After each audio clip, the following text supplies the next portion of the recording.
Muravuga nyir'inzu cyangwa ukoreramo?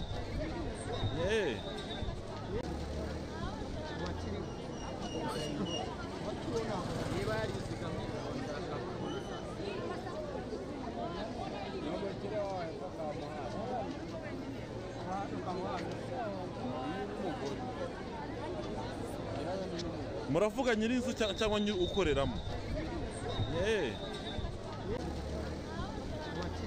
Reka rongere mbasuhuze mwese aho muherereye hirya no hino ku isi.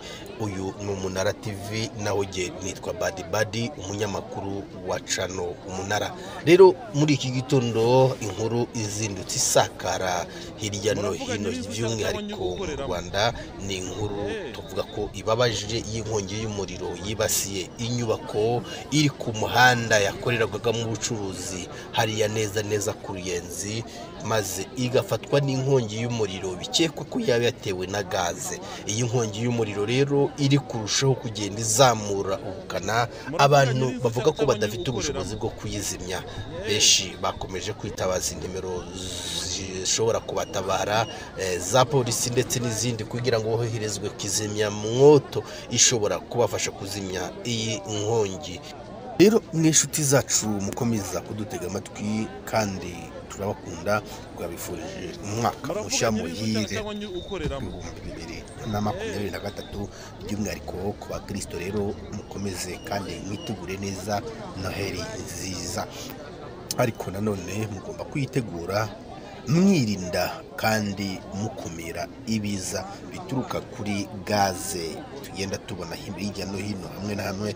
Bigaragara ko hari abayikoresha batabisobanukiwe. Birasaba rero ko rwose mwabyirinda. Ubashije kuba yakumva itandukaniro cyangwa se hari impinduka ribonetse ku icupa rya gaze, akaba yabasha kuyisohora hanze cyangwa agahamagara inzego zibishinzwe zikabasha kumugira inama, dore ko nka nimero ya polisi ndetse n'iya minisiteri ishinzwe gukumira ibiza babasha kuba babafasha neza uburyo babayobora, uburyo gaze mushobora kuyirinda mu gihe mwumvise hari impinduka ibashije kuba igaragaye muri ako kanya. Rero ndabifuriza umunsi mwiza, ariko ntimwibagirwe yuko gukora subscribe ibyo bishobora kugufasha gukurikira andi makuru akakugeraho ku gihe. Rero mwari kumwe nanjye Bosco Badi ni umunyamakuru w'Umunara TV.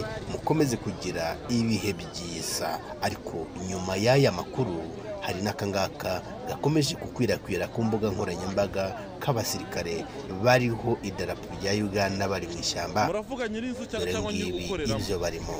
Murakoze cyane, musi mwiza urimwe amahirwe ndetse n'amahoro n'imigisha.